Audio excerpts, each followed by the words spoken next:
Greetings, Felchin in time and space. It's your host, Mary Shadow, and welcome back to the channel, and welcome back to some more of the great Ace Attorney Chronicles. We are finally starting with the trial segment of episode 5 today. So without further ado, let's get started right away with today's adventure and see what's in store for us. Allons-y!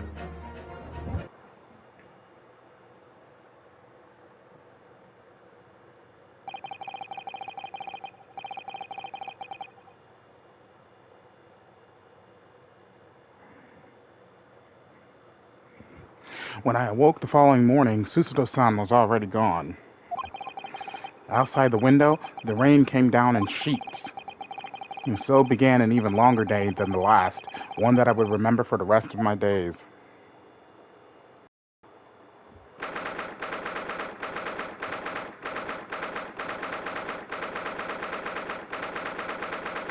"17th of April, 9:32 a.m., the Old Bailey Defendant's Antechamber. Good morning, Gina. I'm determined to prove your innocence today. I'm sure we can do it." "So where's your friend, then?" "Sorry? You know, her in the fancy dress. Susato, or however you say it. I don't know." Miss Susato had to leave early this morning. She was already gone by the time I woke up." "You alright with that, are you?" "Forget about me if you like. Go and see her off." "It's fine. Why is autoplay on? It's not as though Miss Susato and I won't meet again, one day." "Even so. But you, Gina, you only get one chance. This trial today is all we have." "Good morning, you two." "She brought the kitty!" "How are you feeling, Jenny? Did you manage to sleep?" "Aw, the world's a better place now. We haven't got to see a cat." "Iris, what are you doing here?" "What do you mean? When a friend is in need, we show our support. Isn't that right, Waggy?" "Oh. Oh, Waggy!" "Great way to show your support, kitty." "Let him have a nose around. What harm can it do?" "Oh, that reminds me. I brought a paper on the way here." "Now, would you like the good news or the bad news?" "What do you say, Runo? Jenny?" "Oh, well, I think I'd rather get the bad news out of the way first." "Nah, always take the good news first. You might not live to hear the bad."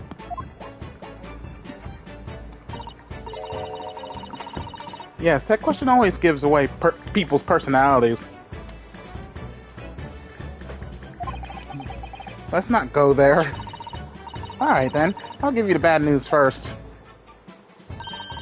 A record amount of rain has fallen this morning, and carriages all over the capital are struggling to move. Huh? The bad news was a weather report? So I hope that Susie made her train to Dover and that the train is delayed on its way to the port. Gosh, yes. Alright then, so what's the good news? Well, the rain is forecast to subside this afternoon, so even if the train is delayed, it should be able to make up the time later. Well, that is good news, isn't it? I couldn't give a monkey's, really? Really? If only all good news canceled out the bad. And look, this trial has made the headlines too. Pawnbroker perishes and pick purse plunder, see? How do you like that? Well, let them say what they want. See if I care. I can't because you're covering your face. Don't worry, Runo will soon show everyone that this headline is nonsense. I will. And then, in tomorrow's paper, the headlines will be... Discharged diver is dauntless do-gooder. Isn't that right, Runo? Oh, yes. Let's hope so. Of course they will. I have absolute faith in you. How was that? I was trying to sound like Susie. Did it work? Did it? It's like she was still here. Oh. Alright, today's paper has been entered into the court record. Good luck then, Runo. I'll do what I can. Obviously, I don't know the law like Susie does, but still. Oh, dear God! I'll be by your side the whole time, giving you moral support and encouragement. I'm not sure that big thing is as comforting as you think it is, to be honest. But, thank you, Iris. That's very kind of you. Oh yeah, Iris. Yes, Jenny?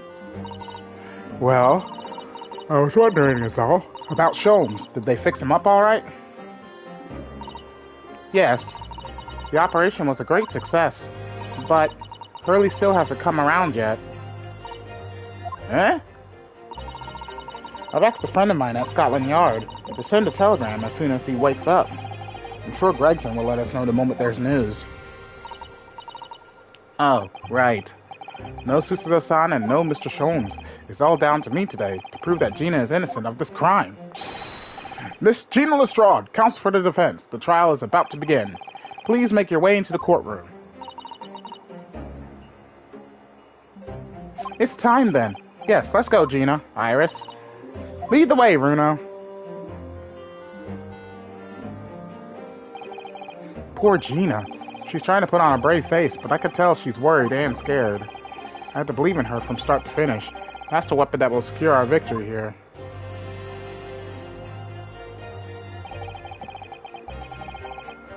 If I learned anything from my great friend, it's that. Oh boy, the yawns.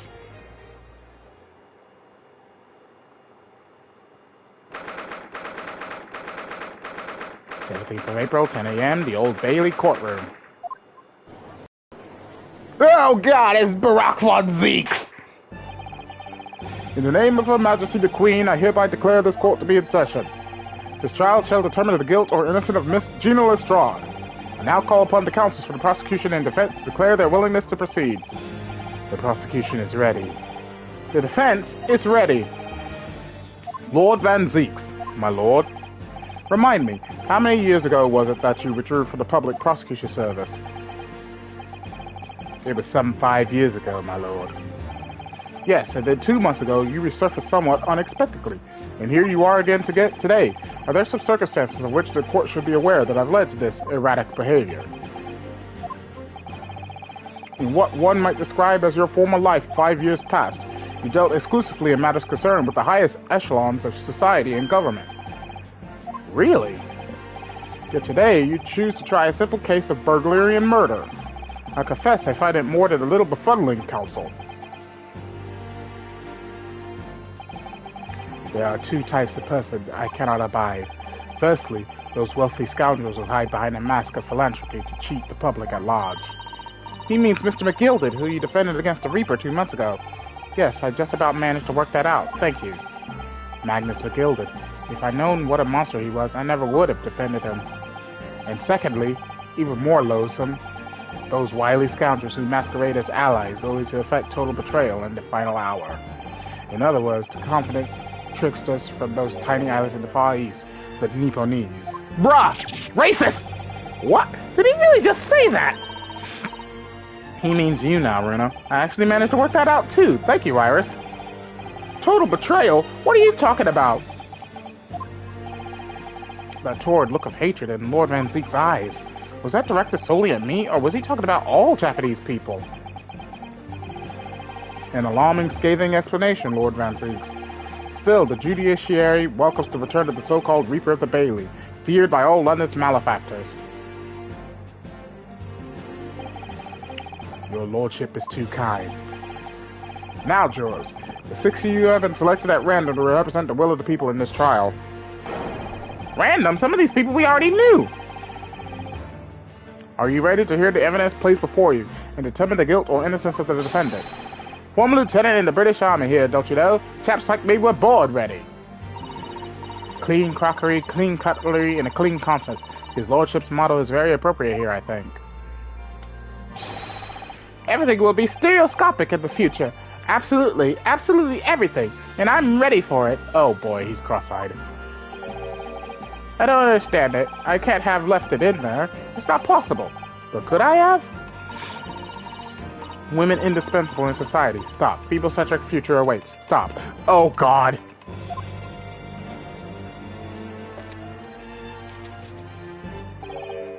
Good day. I am visiting London for sightseeing. I would like to take bus to Crystal Tower, please. Is something wrong, Runo? Oh, not exactly. It's just... I'm fairly sure I recognize these jurors. Almost all of them, in fact. Really? Funny coincidences like that do happen from time to time, don't they? But it is quite strange. The jurors are chosen at random from London's 6 million inhabitants, you know? So I've been led to believe. So something tells me I'm being duped. Very well. Now, Lord Van Zeeks, the court calls upon the prosecution to introduce the facts of the case. As you wish, my lord. Allow me to begin with a word of warning to the ladies and gentlemen of the jury. In short, there has never been a more self-evident case of cold-blooded murder. The victim, Mr. Pop Windybank, proprietor of a pawn shop on Baker Street, was shot from behind and died instantly. The prosecution presents this photographic print of the crime scene. As the court will observe, there is a single bullet wound just below the gentleman's left shoulder. The evidence suggests that the bullet pierced the man's heart, resulting in near-instant death. Moving on to the findings of Scotland Yard's coroner, his report states that the bullet entered the body on a rising diagonal trajectory. And what's that supposed to tell us? It means the victim was likely shot by someone significantly shorter in height than himself. Someone like the accused, you might say. Oh! The prosecution wishes to present the autopsy report and crime scene photograph as evidence, my lord. Indeed, the court accepts. Hand them to the bailiff, please.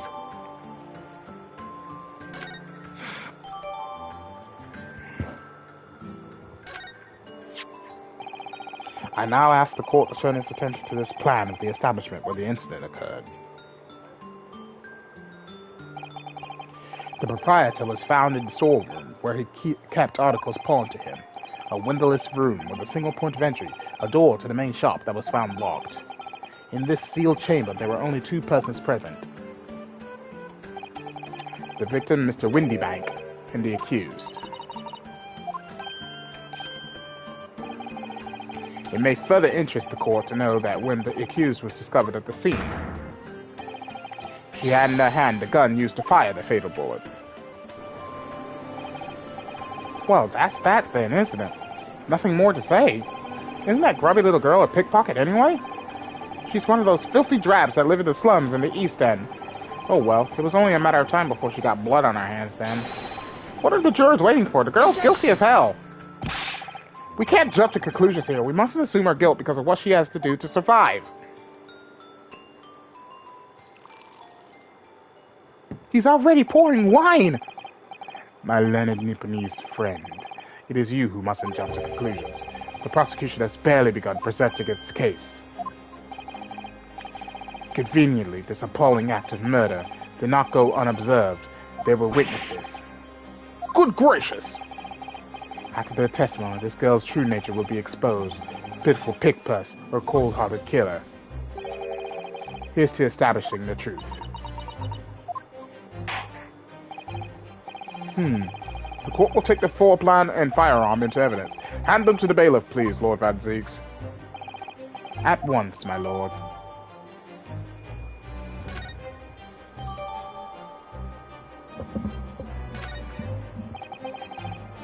This isn't good. I feel like the mood in here has turned very gloomy all of a sudden, Runo. I think that's because it has.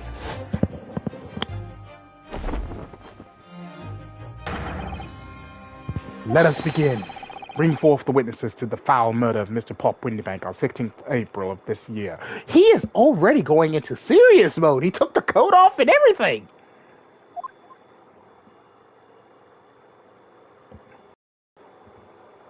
He has a pear, and he has an apple. Witnesses, state your names and occupations for the court. Name's Nash Skulkin. Occupation is, baddie. Professional baddie. Name's Ringo Skulkin. Occupation's, same as him. Tobias Gregson, Scotland Yard Inspector. That's right. We're what they call the Three Skulkin Brothers. The three? No.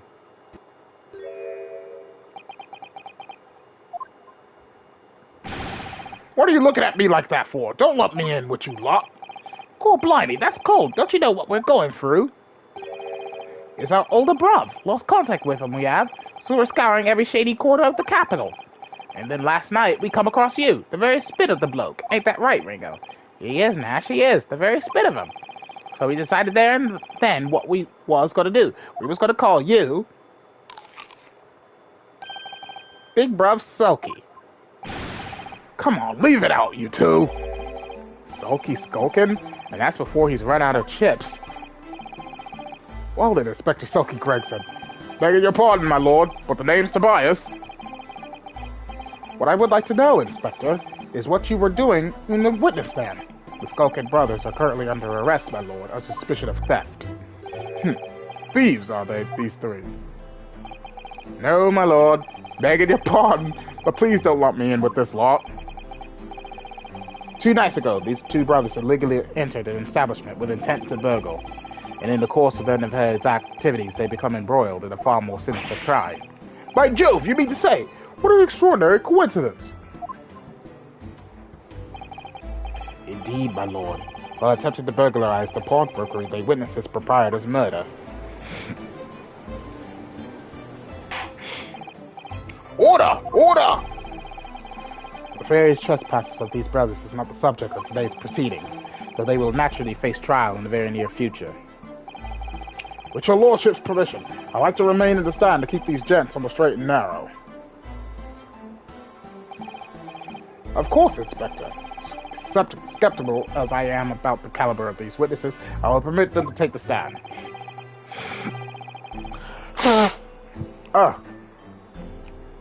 Mr.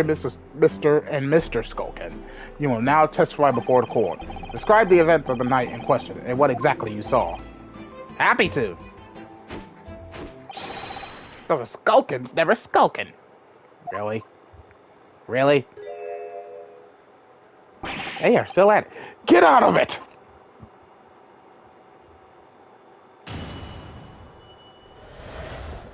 Illegal entry.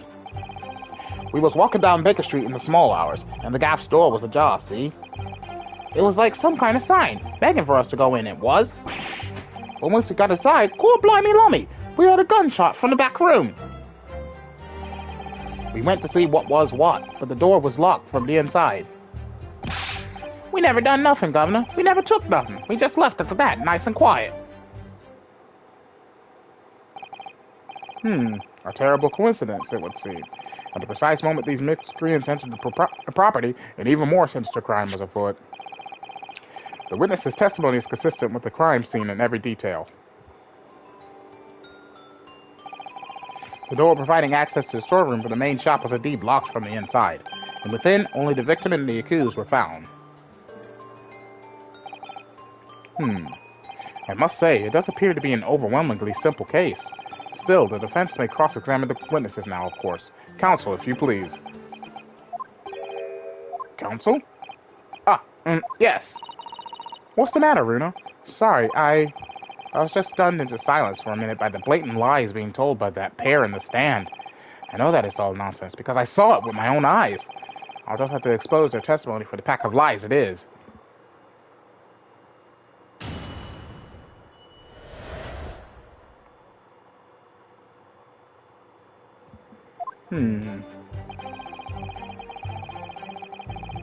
Hold it! The front door of Windybanks was ajar, you say. What time of night was this? Must have been about 1. Right, Ringo?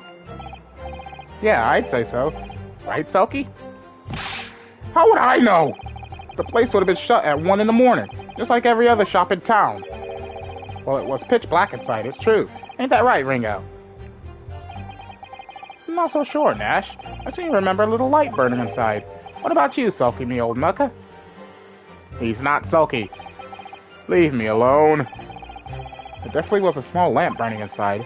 That's what alerted us to the situation in the first place. And when these gentlemen ventured into the open establishment, the accused, Miss Gina Lestrade, already had the muzzle of her gun trained on the unfortunate victim. That is pure conjecture. Perhaps. But it changes nothing. These brothers inadvertently wandered into the middle of a cold-blooded murder, simply because they found the door of the victim's establishment open and ventured inside. Right, that's what happened. It was like some kind of sign begging for us to go in, it was. What are you trying to suggest? That you had to go in? Well, God moves in mysterious ways, they say, don't they, Ringo? They do, Nash, they do. Must have been some sort of providence, I reckon. God's will often presents itself as the whim of thieves, does it? It weren't no whim, I'm dead sure of that. It weren't, Nash, it weren't. Like we said at the time. You don't just find doors open in the middle of the night like that. Nah, there's no two ways about it. It was a sign that our long-lost brother was inside. They're not very good liars, are they? No, they're not. Well, you can't deny it. It led us to a bloke what looks like just like our bruv. I said, cut it out. Those ships are getting a chomping today. And once we got inside, core blimey lummy, we heard a gunshot from the back room. A gunshot, you say? Just the one. Are you sure about that? Yep, just the one, Governor. I can swear to that. It was, Nash, it was. Ain't that right, bruv? The firearm used belonged to the victim himself. Yes, Mr. Windybank always used to leave his gun lying around on the counter. Right, I remember. When we examined it, we found the revolver was completely out of rounds. That makes sense. Mr. Windybank always used to say he only ever kept a single bullet loaded. That's true. I remember him saying that as well. So we can say with considerable certainty that only a single round was discharged from the firearm used as the murder weapon. That's not true because there's another bullet on the crime scene. Yes, my lord, we can. And I should remind the court that the firearm in question was discovered in the hand of the accused. Wonderful.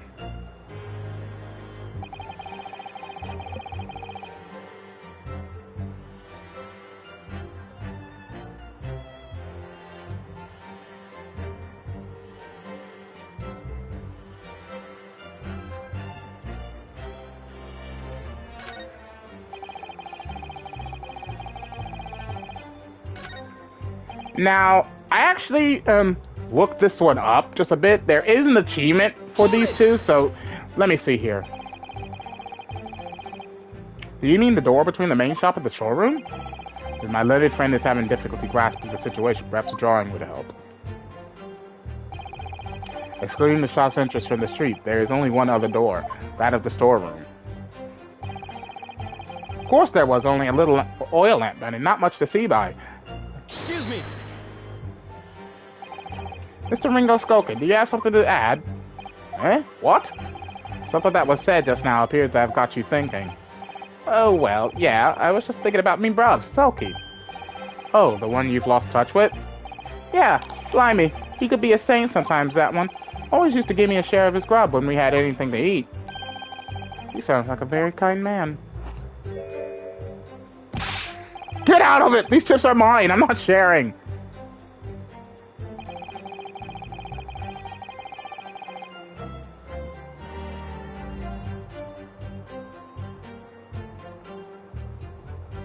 Oh, wait, that says it was the Chronicles release. Oh, no. Oh, wait, no, that's this. So why didn't I get an achievement for that?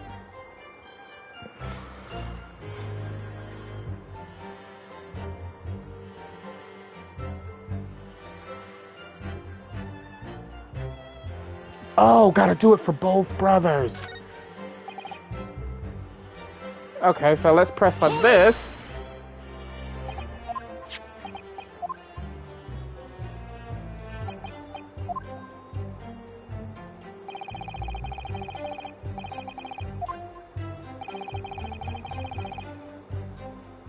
Excuse me! Mr. Dash Skulker, do you have something to add? Eh? What? Something that was said just now appears to have got you thinking. Oh, well, yeah, I was just thinking about me bruv Sulky. Oh, the one you've lost touch with? Yeah, score. He could be a right nasty piece of work sometimes, that one. Always used to nab me share of the grub when we had anything to eat. What? He does sound like a very mean man. Ah! Oi, what are you looking at me for, Sunshine? There we go, there's the achievement. Okay, we never done nothing, Governor. We never took nothing. We just left of that nice and quiet. Hold it!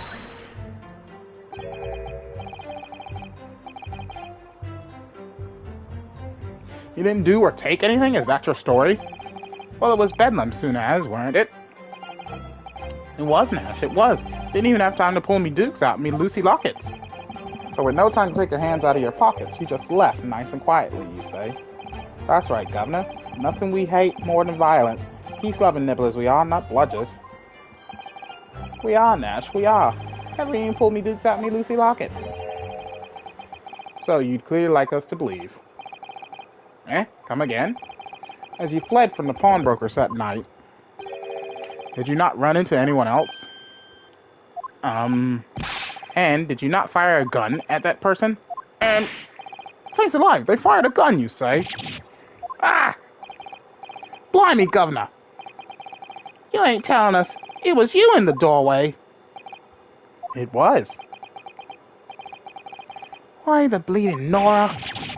Didn't you mention that before? You were armed with a gun, and as you fled the scene, you fired that gun at London's greatest detective, Sherlock Sholmes.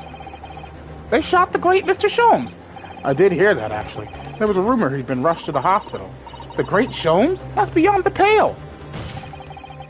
On the night in question, this pair were arrested by the police within minutes of the discovery of the crime scene. Their suspicious countenance rapidly gave them away. Heh! And when searched, a firearm was indeed found in their possession.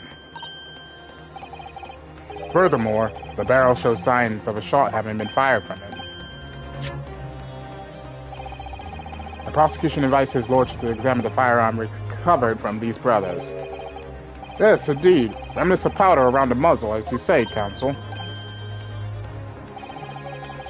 The court will hold this weapon as evidence.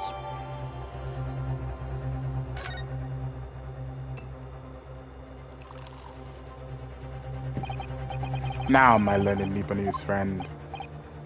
Yes? Here's to you successfully presenting the evidence. How is he going to spin this?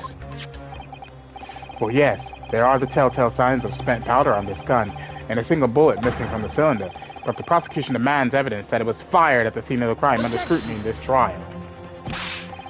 Well, I don't need evidence, because I was there! However, the rest of us in this courtroom were not.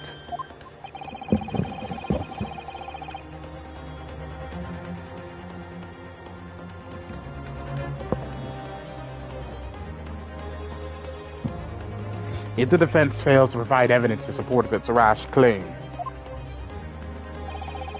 we shall have no choice but to toast your incompetence and move on. Evidence that these two fired that gun before they left Windybanks that night.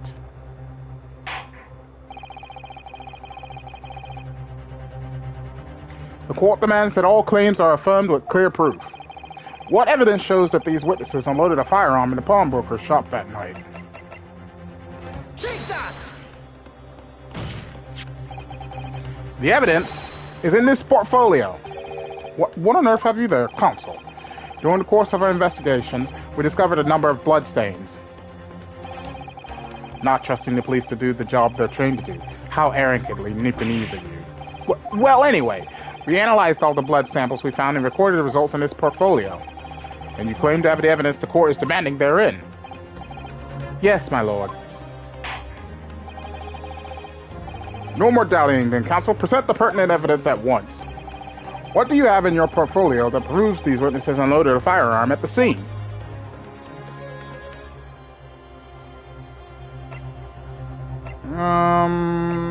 This one. Take that! What is that? Explain! It's a photographic print taken at Windybank's pawnbrokery on the day of the incident. From the scene of the crime, is it? Is that a bullet hole?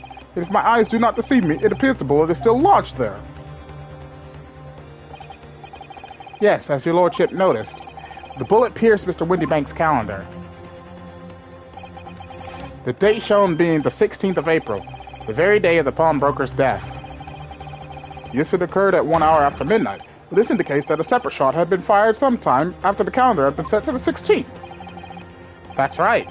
And while it is irrefutable, the defense believes this is credible evidence that the witnesses did fire a round from their gun in the pawnbrokers that night.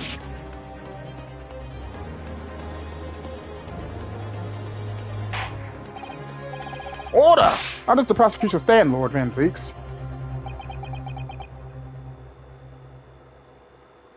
He's just sipping his wine. If that is the direction my learned friend wishes us to take, the prosecution has no objection. What?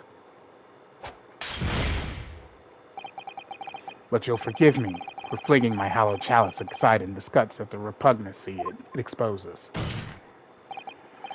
Yes, on the night in question, these brothers entered the pawnbroker illegally. And like the bold baddies they claim to be, opened fire on the new arrivals before fleeing back onto the street. Eh? Take it easy there, Governor. You're gonna land us in the soup. We had a deal. You weren't gonna get into the details. Tell him, Sulky. Set the bloke straight. I have nothing to add. So he knew, did he? And Zeeks knew their testimony would almost certainly expose the extent of their crimes. It would seem now that I owe my learned Nipponese friend a word of gratitude. What do you mean? What I mean is that you have helpfully confirmed an important fact. To what fact do you refer, Lord Van Zeeks? As had been established at the point of their arrest, a single shot had been fired from the brother's gun. However, if that shot found its target in Mr. Sholmes, then clearly these witnesses cannot be accused of the fatal shooting of the proprietor and victim. In other words, these two men have no material connection to the murder of Mr. Whitneybank at all. So that's it.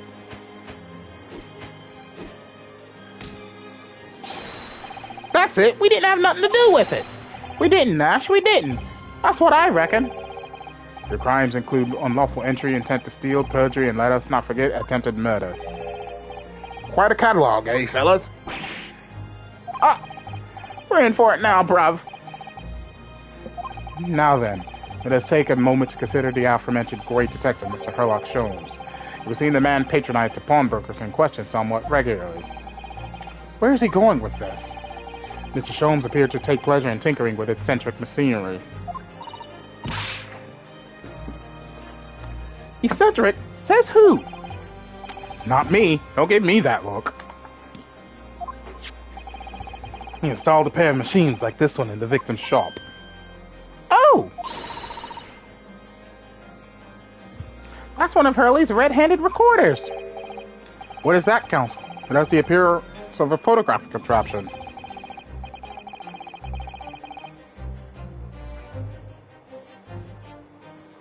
As your lordship has surmised, it is indeed a camera attached to a small timing device. Every half an hour, it automatically photographs the interior of the establishment. The idea being that if a thief were to break into the shop, he would be caught red-handed. The prosecution has obtained the photographs taken by the device on the night in question.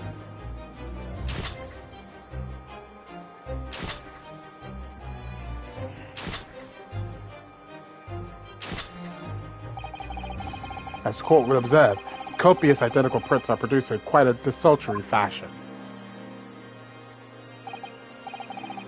Rather prodigal, I feel. In fact, there are two such devices at the victim's shop, my lord. If I may refer the court to the plan of the premises, their respective positions are... You say these cameras produce a print every half hour. I'm afraid I fail to see how that would help if the anticipated thief conducted his attack activities in one of the many 30-minute intervals. One can only pray that the would-be criminal lingers, my lord. On the night in question, the witnesses currently in the stand were not caught on camera. That's a bit of Friar Tuck, eh, bruv? Lady Luck loves the skulking. Witnesses, at what time did your trespassing begin? Eh? Must have been just after 1. Right, bruv. Must have been, Nash. Must have been. Yeah, just gone 1.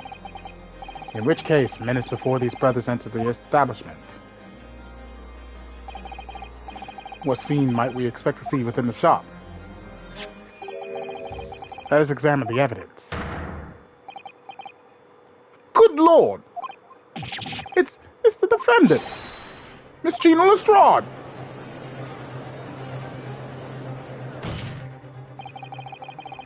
As the court can clearly see, the accuser's picture, gun in hand, facing the victim over the shop counter. No doubt coercing the proprietor opened the door to his storeroom. Quite. One can only too easily imagine the events that unfolded. The court will take this photographic print as evidence, if you please, counsel. The photograph of Gina has been entered into the court record. I don't believe it. Ginny. In short, the accused is the only person who could have possibly have killed Mr. Windybank.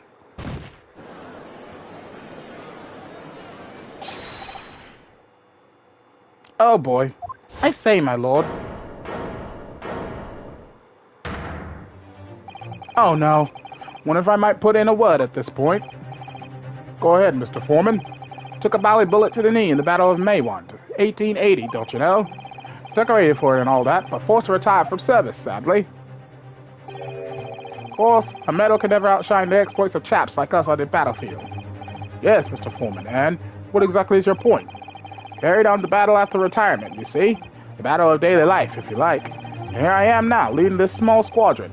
6 men, all good and true. And we'll all go down together, you mark my words. One for all, and all for one.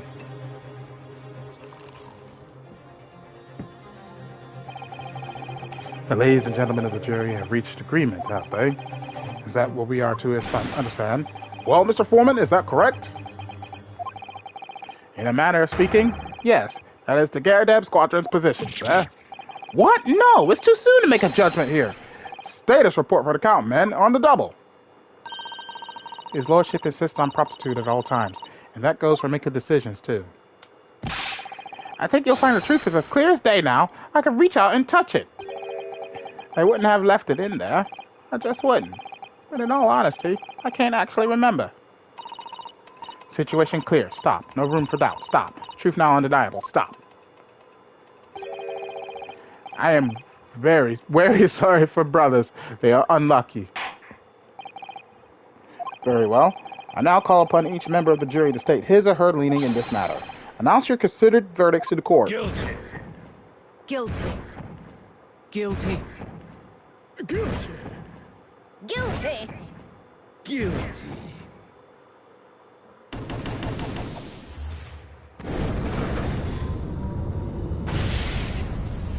Frames! It does indeed appear that the jury is unanimous and unanimous in this leaning already. That photograph! It must be the definitive evidence that Gregson mentioned. But Jenny didn't shoot him! No, of course not! My lord, the defense wishes to assert its right to a summation examination. Very well. The court grants permission. So, you refuse to admit defeat again. How unsurprising. We shall proceed immediately with the summation examination. Mr. Foreman, are all members of the jury ready? Abso-bolly-lutely, sir. Always ready for action, my chaps. Very good. Ladies and gentlemen of the jury, you will each explain on what grounds you have determined the defendant to be guilty.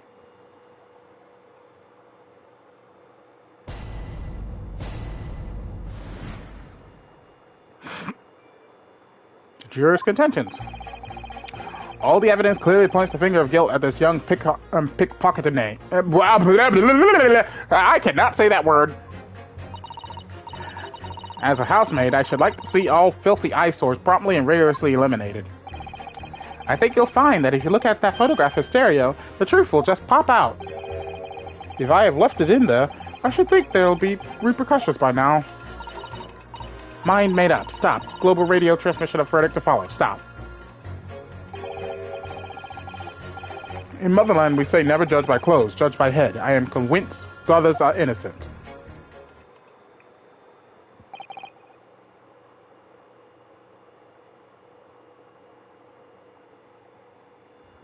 The circumstance of the crime and the evidence do indeed implicate the defendant rather comprehensively. The storeroom, locked from the inside, in which the victim and the accused were discovered alone, and in the accused's hand, the fatal revolver, the firing of which was heard by these witnesses. Not to mention this print! Taken from a chap who's seen action on the battlefield. That young girl's on the verge of pulling the bally trigger. Thanks a lot, Mr. Sholmes. Oh dear, Hurley's cameras were supposed to help, not hinder. I'm afraid I think you have an uphill struggle ahead of you. But Gina didn't shoot Mr. Windybank. Which means there's more to this situation that we've yet to see. Agreed. You have the floor, counsel. Proceed with the summation examination.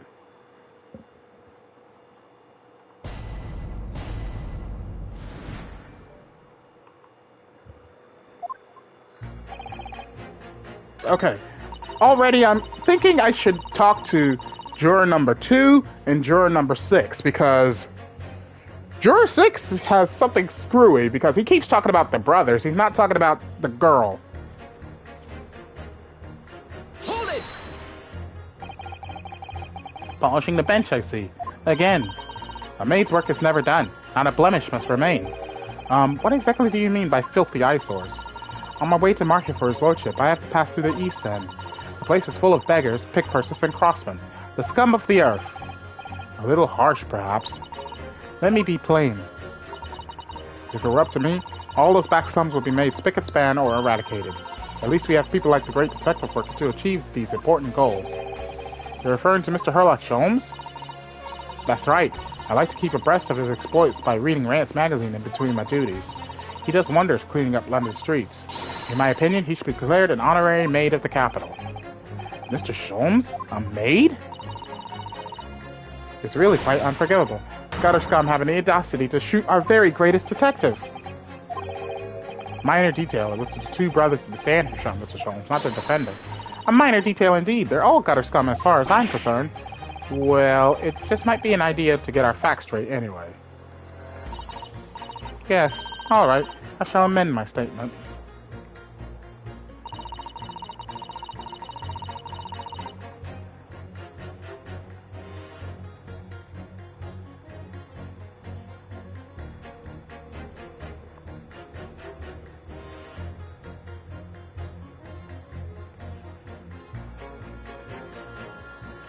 Okay, let's pit you with Objection. you. Those 2 statements clearly contradict each other. Good lord, counsel, explain yourself. Oh my statement contradictory? Contradict. C-O-N.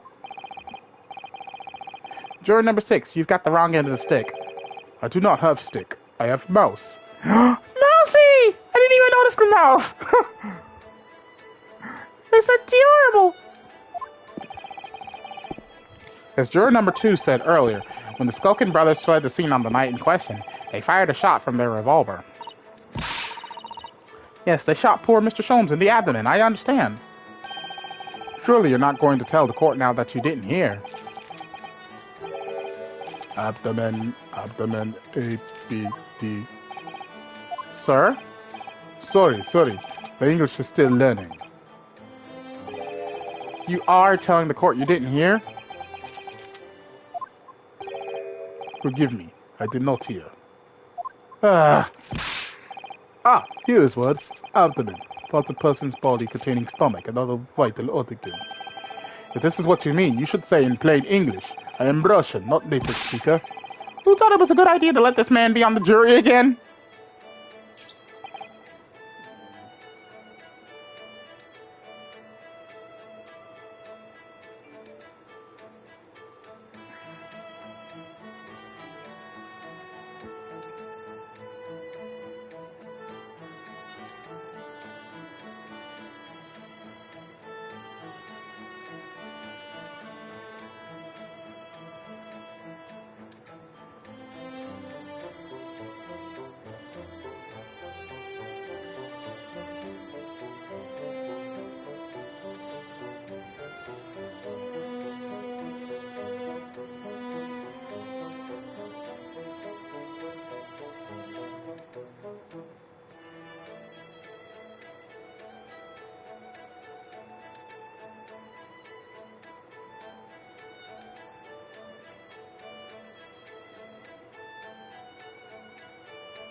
So, you are telling me these brothers who look like criminals were lying? They said before we've never done nothing, but truth is they shot detectives. This is double negative. Yes, that's exactly right. No, don't squeeze the mouse! Lying is wrong, especially when lie is said by a person who looks like criminal.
Coming for you, that seems surprisingly prejudiced.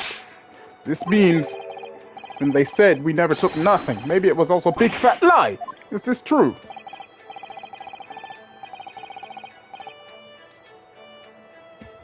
Well, according to the police report, no stolen goods were found, so... Enough! I trust no one now! It's not the mouse's fault, though, so... Don't squeeze the mouse! I must see with my own eyes. I must investigate crime scene myself. I'm afraid that won't be possible. Yes, it is, Runo. Easily. Sorry. With the prints from Hurley's red-handed recorder.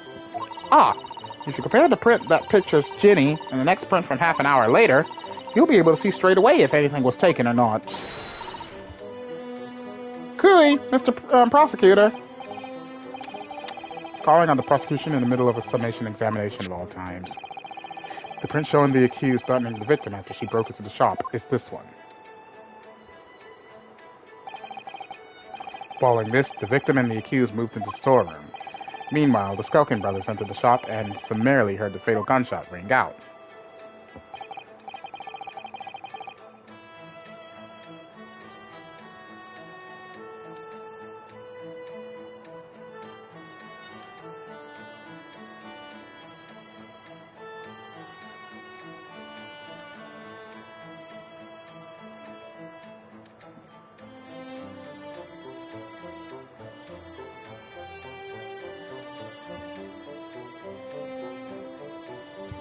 Sadly, none of these events were captured on film. This is the print produced by the camera half an hour later, after the brother's flight.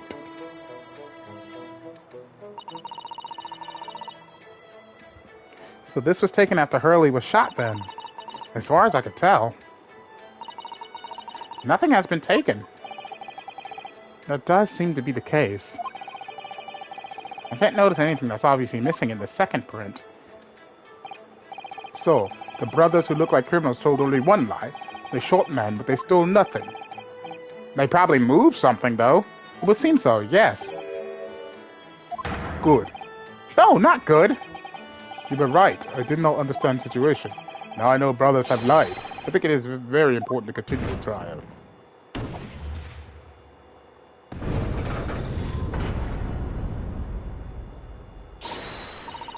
Yay, well done, Runo. The balance is shifting. Well, it's a start, I suppose. But there must be more in what these jurors are saying that I could use to expose the truth. And if I could do that, we just might turn the situation to our favor still.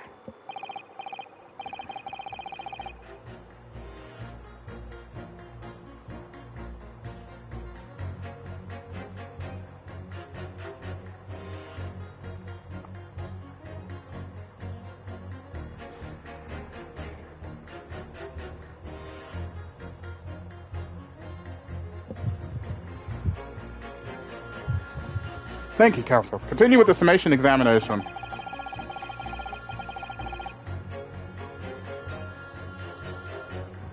They kindly hand that new photographic print to the bailiff to be filed as evidence. The post-shooting photograph has been entered into the court record.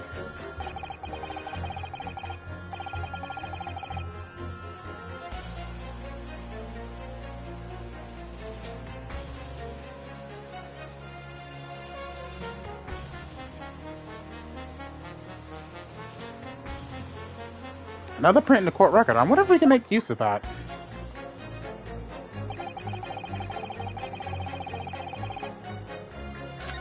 Okay, let's see here. Let's press... Yeah, let's press... Oh, don't pick anything yet. Press. Press. Sorry, radio transmission. What do you mean?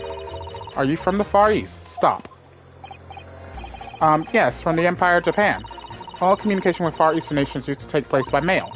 Royal Mail steamers take more than a month to complete the journey.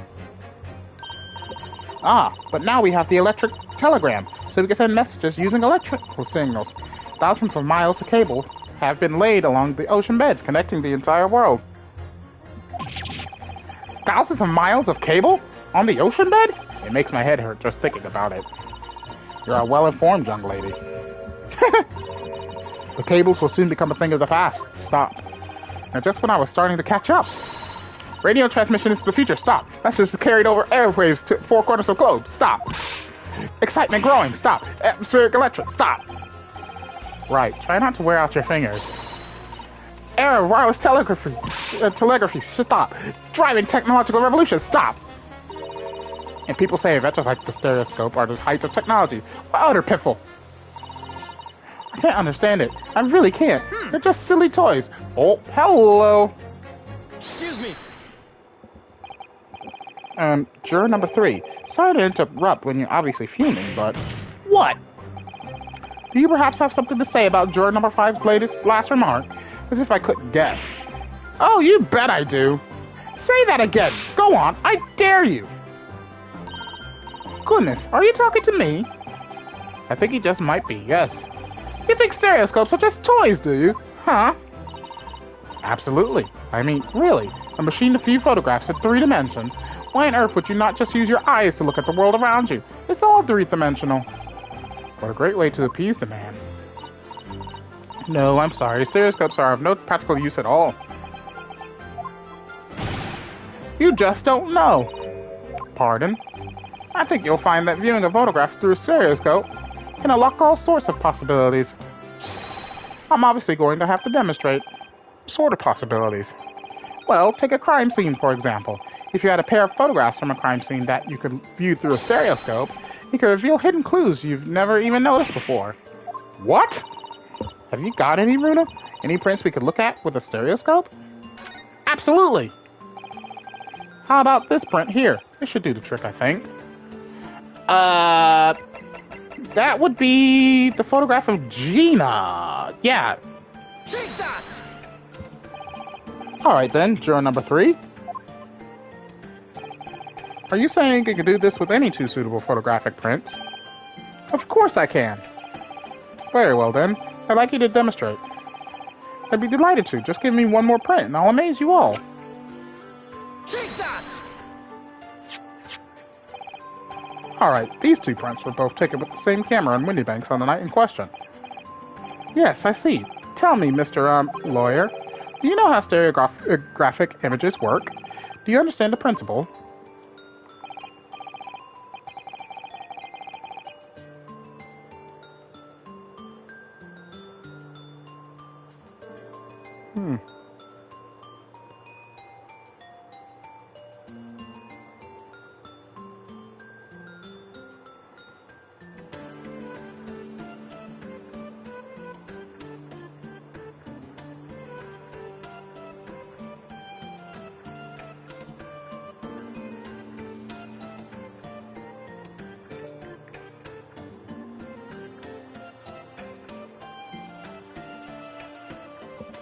Well, I think so. I did have a lesson only yesterday. The left and right eye images need to be same, only with a slight shift in the positions of some objects. Then, when your brain merges the 2 images together inside your head, you notice the shift as if it were in depth.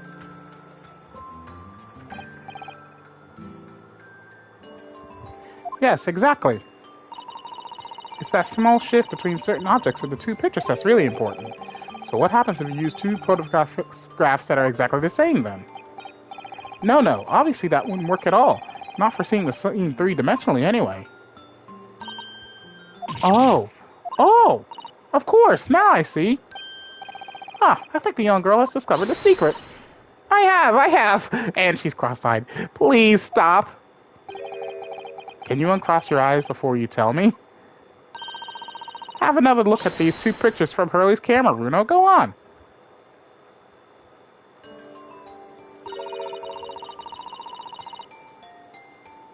And you see that there's a really obvious difference between them? Of course there is. There are 2 people in the first and no people in the second. Well, yes, you can see that straight away. But now, I look at the pictures in 3 dimensions. Alright, I'll give it a go. So to start with,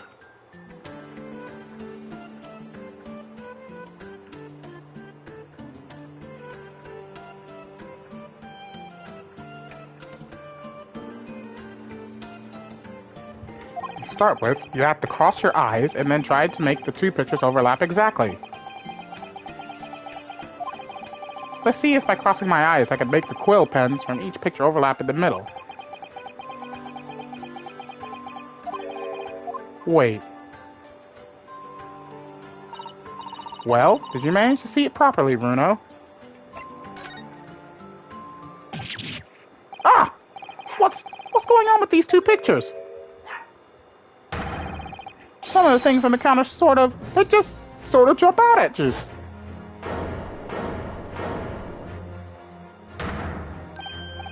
Yes. That's it, you see.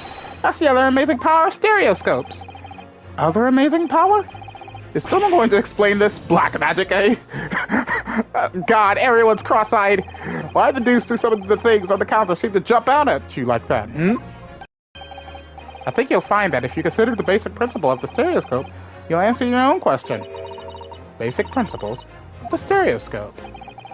As I said before, if you try to look at two identical pictures using a stereoscope, it won't work at all.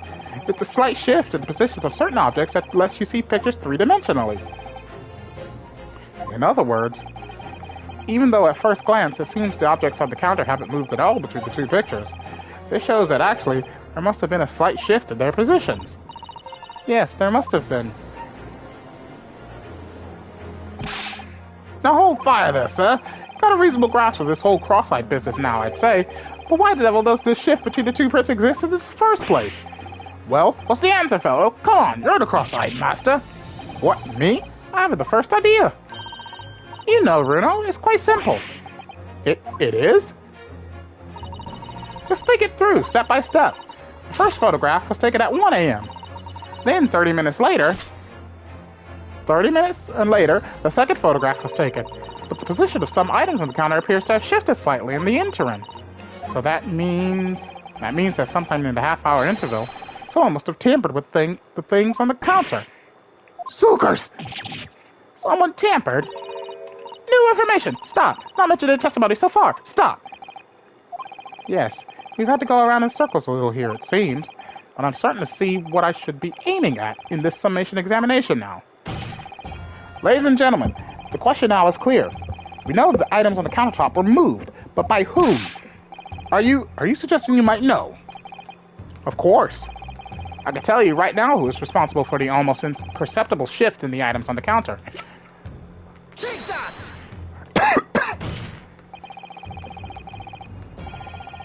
My aunt must be getting ready to go to work or something because I smell a bunch of sweet-smelling scents coming through my door, and it is killing me. It was the witnesses currently in the stand, the Skulkin brothers. Wait, this does not agree with what brothers said in testimony before. They said they did not even have time to pull Dukes from Lucy Lockets. My phrasebook says Dukes is meaning hands and Lucy Lockets is meaning pockets. But is this a lie? Is this what you are saying? Yes, I'm afraid so. Now hold on there a minute. You can't be sure of that. I quite agree. The accused is a common pick purse after all. It's perfectly possible that she went through the things on the desk to see what she might steal. I think that's unlikely. And why exactly? As you can see from this photographic print, the defendant was pointing a gun at the victim. It would seem, as my learned friend indicated, that she was coercing Mr. Windybank to open the storeroom door. In other words, Miss Lestrade's interest lay within the storeroom, not in the main shop, giving her no reason to touch anything on the counter. All of which points to one thing. The Skulkin brothers have omitted key facts of their testimony. But the accused is a pick purse, common gutter trash. Why look any further for the wrongdoer here? Because the Skulkin brothers are thieves, madam. No better, in fact, worse than a pick purse. I believe that these brothers were looking for something on the victim's counter that night. Ladies and gentlemen of the jury, if you would condemn the defendant on the grounds that she's a pickpocket, would it not at least be right and proper to thoroughly scrutinize testimony given against her by two thieves? Well said. I, for one, would like to hear more from that shady pair. He used his head! Can you all see now? I think of my stereoscopes aren't playthings. You've seen their extraordinary potential firsthand.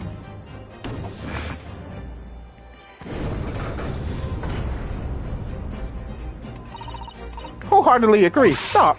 Let's purchase at the trial. Stop. We'll return home from Regent Street. Stop.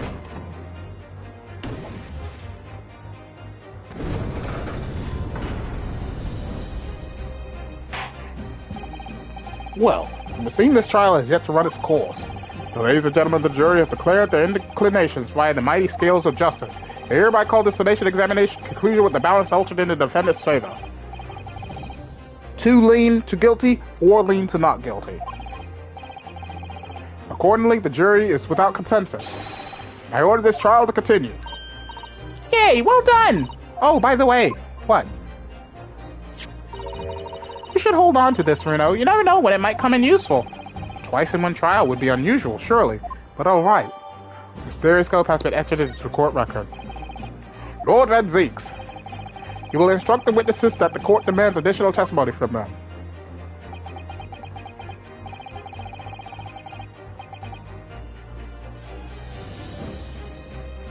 I'm sure it won't spoil the bouquet to do so, my lord.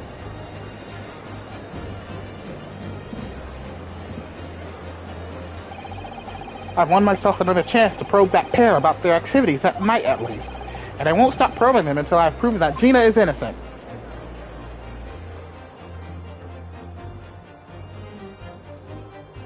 Already!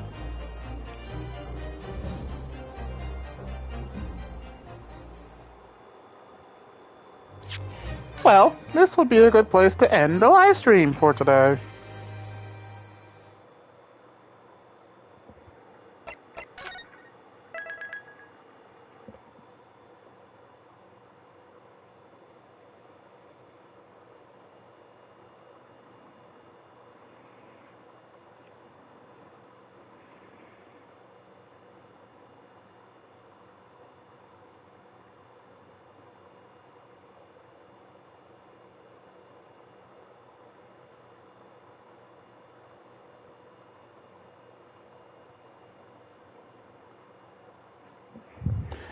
And with that, I shall end the live stream by saying thank you all for watching. If you enjoyed the live stream, please leave a like. Don't forget to subscribe. Don't forget to check out Mother Roy's YouTube page by clicking the link in the description below. They'll achieve your dream and be my God, but let me to you won't be disappointed.